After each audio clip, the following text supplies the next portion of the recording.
Hello my dear students, my name is Srishti Yadav. आज मैं फिर से एक बार यहाँ पे उपस्थित हूँ एक नए डिसऑर्डर के साथ जिसका नाम है sexual dysfunction. What is sexual dysfunction? तो यहाँ पे सबसे पहले हम देखते हैं अपना पहला point, sexual dysfunction is a broad term. ये क्या है? एक बहुत बड़ा ही क्या है, एक टर्म है। इसमें क्या होगा? That includes problem with desire. ये डिजायर मतलब हमारी इच्छा। ये सेक्सुअल डिसफंक्शन किस पे डिपेंडेंट है? हमारी इच्छा पे। ठीक है, तो यहाँ बात करते हैं और पेन ड्यूरिंग एक्टिविटी, यानी पे यहाँ पे क्या हो जाता है, ये एक ऐसी प्रॉब्लम है, ये एक सेक्सुअल डिसफंक्शन है, यानी कि एक ऐसी प्रॉब्लम है जो कॉमन लोगों में हो जाती है। ठीक है, तो इसमें क्या हो जाता है, सेक्सुअल अराउजल जो होता है, इच्छाएं होती हैं, वो क्या हो जाती हैं, मर जाती हैं। ठीक है, तो इसमें डिजायर कंप्लीट नहीं हो पाती, इच्छाएं कंप्लीट नहीं हो पाती, और क्या सेक्सुअल अराउजल यानी कि जो सेक्सुअल अराउजल होता है वो कम हो जाता है, डिजायर्स कम हो जाते हैं। नेक्स्ट हमारा क्या है, और पेन ड्यूरिंग एक्टिविटी, यानी कि सेक्सुअल इंटरकोर्स के दौरान यहाँ पे क्या होने लगता है, पेन महसूस होने लगता है, जिसकी वजह से क्या होता है, सेक्सुअल डिसफंक्शन हो जाता है। नेक्स्ट हम यहाँ पे पॉइंट हमारा क्या कहता है, it can affect both man and women can manifest in various, यानी कि ये सिर्फ ऐसा नहीं है कि मेल में ही होता है, मेल रिप्रोडक्टिव सिस्टम में ही होता है, मेल के ही ऊपर होता है, ये वुमेन्स में भी होता है, जिसमें कि क्या होता है कि मेल एंड वुमेन ये क्या कर पाते हैं, ये अपने इच्छाओं को, अपने डिजायर्स को कंप्लीट नहीं कर पाते, जिसकी वजह से क्या होता है, सेक्सुअल डिसफंक्शन हो सकता है। नेक्स्ट हम यहाँ पे बात करते हैं कि इसके कॉजेस क्या क्या हैं।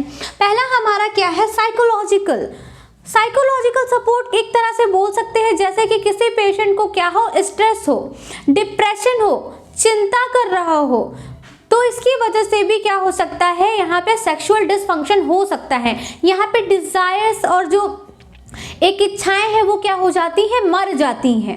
नेक्स्ट हम बात करते हैं यहाँ पे फिजिकली अगर कोई भी पेशेंट को क्या है, प्रॉब्लम है, यानी कि कोई चोट हो गई हो, या फिर उसे कोई डिसऑर्डर हो गया हो, या फिर उसे कोई डिजीज कंडीशन हो गई हो, उस टाइम पर भी क्या हो सकता है, सेक्सुअल अराउजल कम हो जाता है, डिजायर्स कम हो जाते हैं, पेशेंट क्या होता है, सेटिस्फाइड नहीं हो पाता। दैट्स वाई यहाँ पे क्या हो जाता है, सेक्सुअल डिसफंक्शन हो सकता है।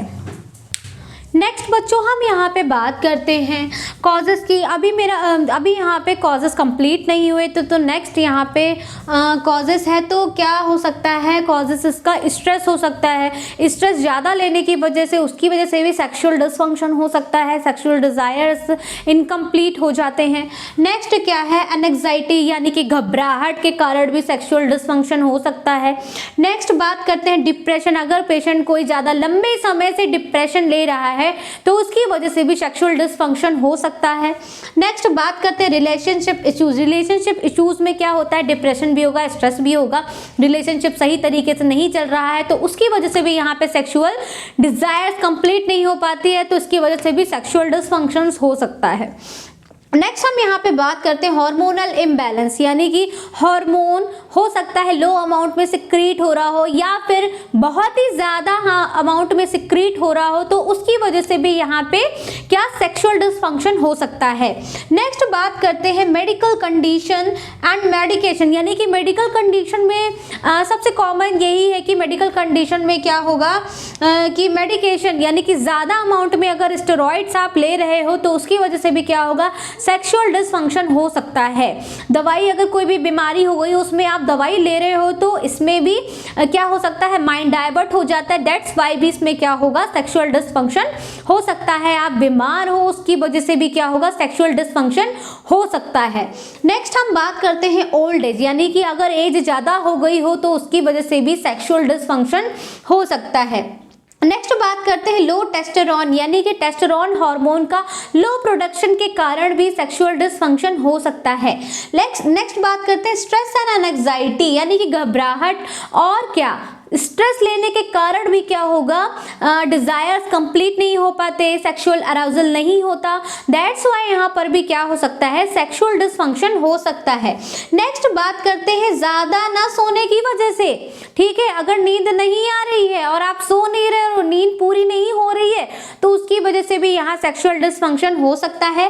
नेक्स्ट बात करते हैं, अगर ज्यादा स्मोकिंग कर रहे हो या फिर ज्यादा अल्कोहल आप पी रहे हो तो उसकी वजह से भी क्या हो सकता है, सेक्सुअल डिसफंक्शन हो सकता है। मेन इसमें यहाँ पे क्या है, स्मोकिंग और ड्रिंकिंग की वजह से क्या हो जाता है, अगर ज्यादा अमाउंट में अल्कोहल आप ले रहे हो, टेक कर रहे हो तो उसकी वजह से भी यहाँ पे क्या होगा कि जो स्पर्म काउंट का स्पर्म प्रोडक्शन है यानी स्पर्म काउंट यहाँ पे क्या हो जाएगा, कम होने लगेगा, जिसकी वजह से इनफर्टिलिटी की प्रॉब्लम भी हो सकती है। नेक्स्ट हम बात करते हैं हाई ब्लड प्रेशर। अगर ब्लड प्रेशर हाई है तो उसकी वजह से भी क्या होगा, घबराहट होगी, उसकी वजह से भी क्या होगा, सेक्सुअल डिसफंक्शन हो जाएगा। नेक्स्ट हम यहाँ पे बात करते हैं डायग्नोस्टिक एवैल्यूएशन की। तो हमारा डायग्नोस्टिक एवैल्यूएशन का पहला पॉइंट क्या कहता है, diagnosis include through medical and psychological evaluation including a patient sexual history. हमें क्या करनी है, पेशेंट की साइकोलॉजिकल हिस्ट्री कलेक्ट करनी है और क्या करना है, हमें पेशेंट की मेडिकल हिस्ट्री भी कलेक्ट करनी है।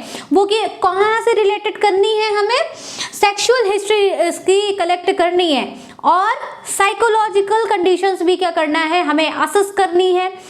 और नेक्स्ट हमारा पॉइंट क्या कहता है, ब्लड टेस्ट। पेशेंट का क्या करना है, हमें ब्लड टेस्ट करना है, देखना है कि कोई भी इन्फ्लेमेशन तो नहीं है प्रेजेंट या फिर कोई इन्फेक्शन तो नहीं है प्रेजेंट, कंप्लीट ब्लड काउंट, ये सारी टेस्ट हमें क्या करना है, पेशेंट का करना है। नेक्स्ट क्या है, फिजिकल एग्जामिनेशन पेशेंट का करना है, ताकि फिजिकल एग्जामिनेशन करने के बाद हमें पता चल सके कि उसकी हिस्ट्री क्या है। ठीक है, नेक्स्ट बात करते हैं साइकोलॉजिकल असेसमेंट, यानी पेशेंट का साइकोलॉजिकल असेसमेंट करना है, वो कितना डिस्टर्ब्ड है, मेंटली डिस्टर्ब्ड है, उसके बारे में हमें क्या करना है, पता करना है पेशेंट के बारे में और पूरी की पूरी physical and psychological history collect करनी है, उसके रिप्रोडक्टिव सिस्टम की एंड उसका क्या पीछे रिलेशनशिप चल रहा है, ये सारी चीज़ें हमें पता करनी है कि किसकी वजह से सेक्सुअल डिसफंक्शन हो रहा है।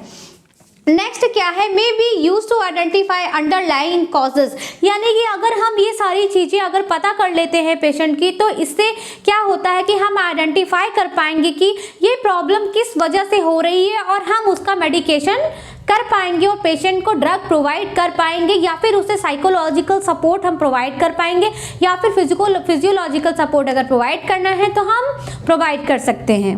नेक्स्ट हम यहाँ पे बात करते हैं कि सेक्सुअल प्रॉब्लम, यानी कि ये जो सेक्सुअल प्रॉब्लम्स आती है ये सारी कैसे आती हैं और हाउ टू ओवरकम देम, यानी कि हमें इससे कैसे बचना है, बचाव किया जाना है, हमें इसको रिजॉल्व कैसे करना है। तो यहाँ पे देखते हैं तो क्या है, सबसे पहले ट्रीटमेंट में भी इन्वॉल्व मेडिकेशन। इस ट्रीटमेंट में हमारे क्या क्या इन्वॉल्व होती हैं, मेडिसिन्स भी इन्वॉल्व होती हैं जिससे कि इससे ठीक हुआ जा सकता है। तो सच एज वाइग्रा और Cialis for erectile penis dysfunction, अगर क्या है इरेक्टाइल पेनिस डिसफंक्शन हो रहा है, यहाँ पे इरेक्शन नहीं हो पा रहा है पेनिस में, तो उसमें हम कौन सी मेडिसिन प्रोवाइड कर सकते हैं, वाइग्रा एंड सियालिस मेडिसिन हम प्रोवाइड कर सकते हैं, जिससे कि सेक्सुअल डिसफंक्शन क्या हो सकता है, उसमें प्रॉब्लम जो हो रही है वो कम हो सकती है, ये हेल्पफुल होती है मेडिसिन। देन उसके बाद हम नेक्स्ट पॉइंट पढ़ते हैं हार्मोन थेरेपी। पेशेंट को हमें क्या करना है, हार्मोन थेरेपी प्रोवाइड करना है। हार्मोन थेरेपी में मेनली जो हार्मोन्स आ जाता है टेस्टोस्टेरोन हार्मोन थेरेपी हमें प्रोवाइड करना है पेशेंट को। नेक्स्ट क्या है, medication to address underlying psychological issues like anxiety and depression.